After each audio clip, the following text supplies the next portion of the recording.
In this demo, we perform an AI-assisted hack of cloud services. Okay, to get started in my demo, I've opened two files in Visual Studio Code. I've got aws-group-analysis.py open and aws-group-analysis-local.py open. Now these two scripts are very similar with one major difference. First, aws-group-analysis.py performs an analysis of groups and permissions in an AWS account directly in AWS. Whereas the local version, well, what it does is it actually takes a JSON file and reads the groups and associated permissions from that JSON file. Okay, so in aws-group-analysis, we have a function named getGroupMetadata. Now, this is using Boto3, which is the AWS Python SDK, to interact with AWS services and resources. So I'm going to get group details and the associated policies with a group and construct the group info. Then later on down in the code, I create a JSON file named group-data.json with that same information. In the local version, basically, instead of get group metadata, I have read group data from file. And it's a much simpler function. So it's basically just going to open a JSON file and read the contents of the JSON file. And the analysis will be performed on that JSON data. Okay, now at the bottom of both scripts, we implement a multi-turn conversation. So if I go down to line 29 and expand line 29, referring to lines 38 through 40, we specify that GPT-4 is a master cybersecurity analyst and researcher. Then we provide some content. First, I ask GPT-4 to analyze these results from this AWS IAM group permissions report and highlight any potential security concerns. Then on line 40, I pass the group's data report. Then later on, starting on line 47, I set up a loop so that I can ask follow-up questions of GPT-4. Okay, now that JSON file over in Visual Studio Code Explorer, I'll double-click to open the group-data.json file. And this is what it looks like. So it lists the group name, the group details, and any inline and managed policies. So we've got administrators, we've got developers, and we've got all the permissions associated with both. Okay, well, let's go over to my browser. And now to set this up, first, suppose I'm a hacker that's managed to hack a developer's AWS Cloud Services account. That user account is dev-user3. And at the top right side of console home, I can clearly see that I've logged in as dev-user3. Okay, now I'm going to open Cloud Shell by selecting the Cloud Shell icon in the toolbar.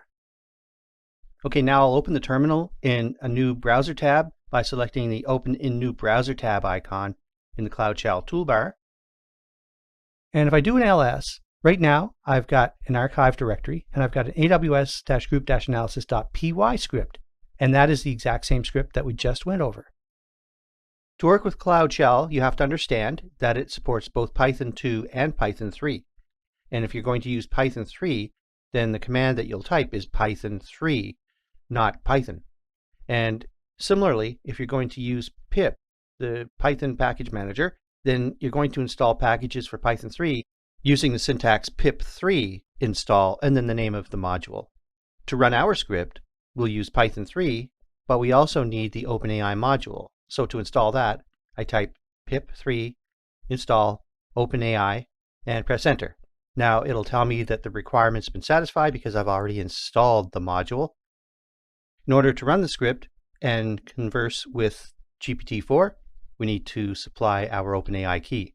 For that, we create an environment variable in NV named OpenAI_API_key. To do that, I just altered my .bashrc file. So if I cat out .bashrc, note the line, export OpenAI_API_key and the key itself. So each time I open an instance of Cloud Shell with this account, I will have this OpenAI_API key ready to use. Okay, so let's run the analysis. So I'll type Python 3 aws-group-analysis.py, and for groups I'll specify developers, space administrators, and press enter. Okay, and we get some pretty good insights from the analysis. First, there are overly broad permissions. It indicates here that the developers group has administrator access attached as a managed policy. This is a high privilege policy granting full access to AWS services and resources. Developer groups typically don't require this level of access and can lead to accidental or intentional privilege misuse. As a hacker, I'm logged in as dev-user3. Because of this cloud misconfiguration, I have full access to AWS services and resources under this account. That's contrary to several best practices, including the principle of least privilege. Users should only be given the permissions they need to accomplish their duties. And one other important item to bring up is that it's usually not a good idea to have just one individual as a member of an administrator's group, because from a business continuity perspective, if that individual is unavailable, there may be tasks that require administrator level permissions that may be delayed, which could impact the operations of the environment. And that's not all. We learn of other insights from the analysis. We learn of excessive S3 bucket permissions, excessive listing permissions, no monitoring or logging policies. We learn of problems with identity and access management, and the fact that there's a lack of segregation of duties involved in this account. So overall, there are several issues, several misconfigurations regarding security in this AWS account. All right, well, I want more information about the administrators group, so I'll issue a follow-up question. Can you tell me more about the one user under the administrator group? Okay, and it tells me all about the one user under the administrator group. So it tells me that there's one user that has an attached managed policy named administrator access, again, providing full access to AWS services and resources. So now let's type another follow-up question. What about the user dev-user3? Okay, and it comes back and it says that the data doesn't provide specific details about the individual users. However, it does say that dev-user3, as being part of the developers group, has both inline policies and attached managed policies granting extensive permissions. So what this demonstrates very clearly is that this account is definitely not aligned with the principle of least privilege. All right, so let's go back to the console home tab. And remember, I'm signed in as the hacked account dev-user3.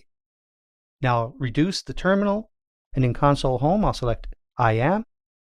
Okay, and that brings up the identity and access management dashboard. In the left nav menu, I'll select users. And now I'll select the check mark beside the user jQuery. And now if I really want to create chaos, then I can just select delete. And to confirm deletion, enter the name in the text input field, and then select delete user. And at that point, chaos would ensue because that would remove the only person that's a member of the administrators group. All right, now let's go back over to Visual Studio Code for a moment. And let's run that same analysis here locally based on that same group data, which I've already downloaded. So to do that, down in terminal, I'll type Python aws-group-analysis-local.py, specify group data.json. So I'm just auto-completing, pressing enter. And it comes back with pretty similar report. Now there is some randomness to it, but this report is very similar to the report that we ran on the live AWS account, because actually the group data.json file contains all the same data that the script running in AWS Cloud Shell will be accessing. All right then. Well, with that, we performed an AI-assisted hack of cloud services.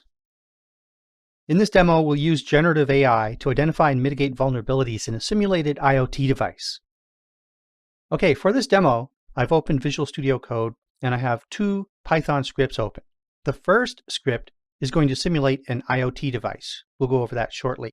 The second script is going to perform a vulnerability scan with the Nmap Python module, and then we're going to submit that information to GPT-4 and have it identify whether there are IoT devices potentially present, And if there are, we're going to ask it for some endpoint API recommendations.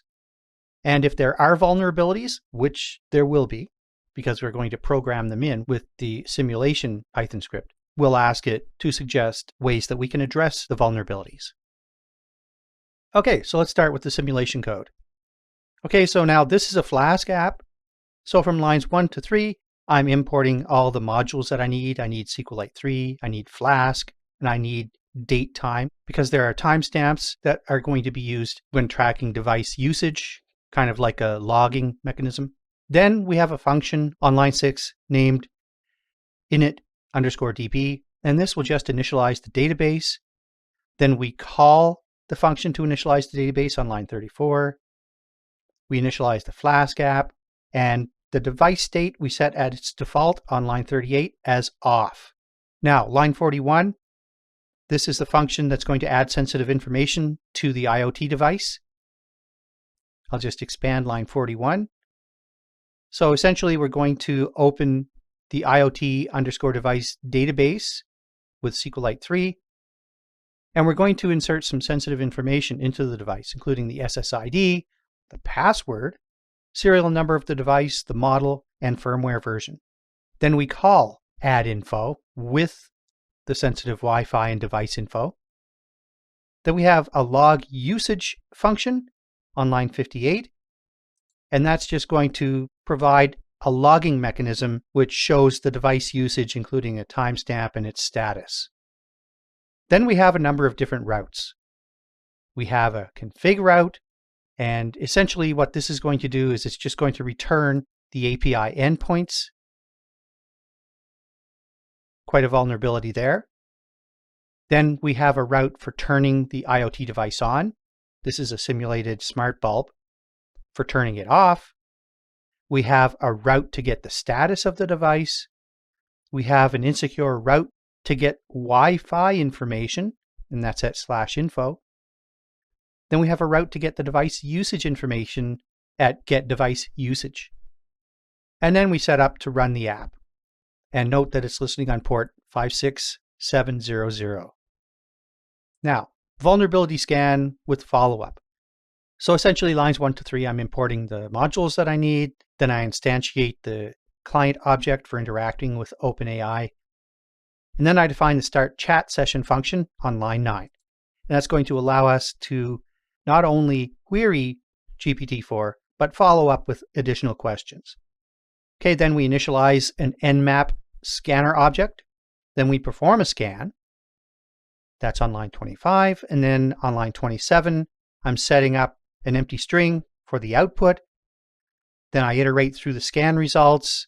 Then I print the analysis. And to set up the conversation with GPT-4, I have 3 messages. The first message on line 46 is from the system role, and the content is you are a master cybersecurity analyst and researcher.